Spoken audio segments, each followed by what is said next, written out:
In the book, I also have a whole chapter on hot and cold, on the benefits of cold water therapy and of either saunas or hot baths. Yeah, because we know that they did that all winter here in the U.S. It's great. Yeah, it's really a good time. And how good do you feel when you come out of it? Yeah, you feel great. You get used to it. It's not so terrible. And then I feel calm and just actually very warm as I end on the cold cycle. I would do hot, cold, like hot, outdoor pool, outdoor pool, 5 minutes each, so 20 total.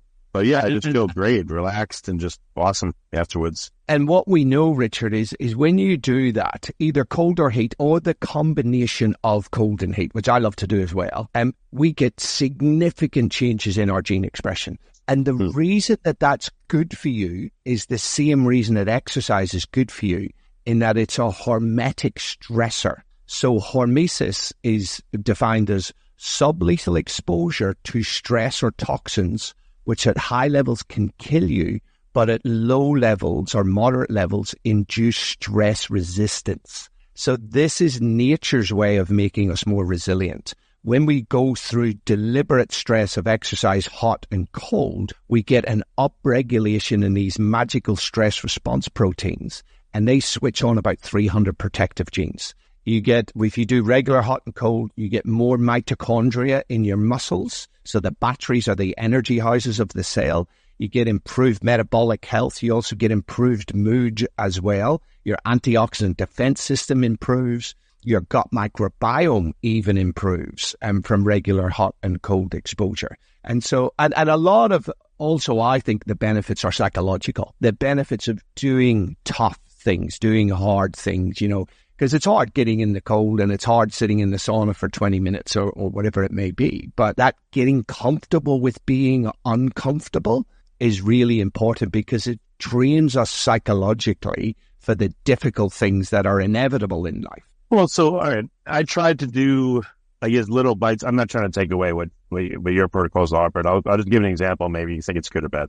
So microgreens, like when you sprout different things. So I go to the store and I get them. And I have a package, and each night I'll eat a handful of them. And they don't taste good to me. It's like, well, but I eat them. I drink water, wash them down, and it helps me. I feel a lot better.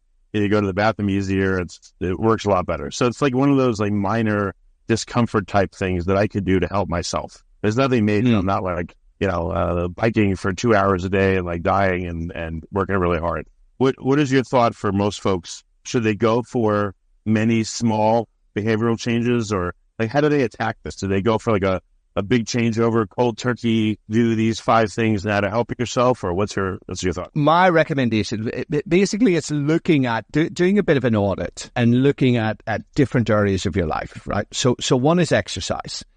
So it's really, and people will know if they're moving enough or if they're not moving enough. Another one is nutrition. And again, people will, particularly if you think about that 80-20 rule and the low HI food, people can do a quick audit and go, yeah, either my diet's good or it's not good.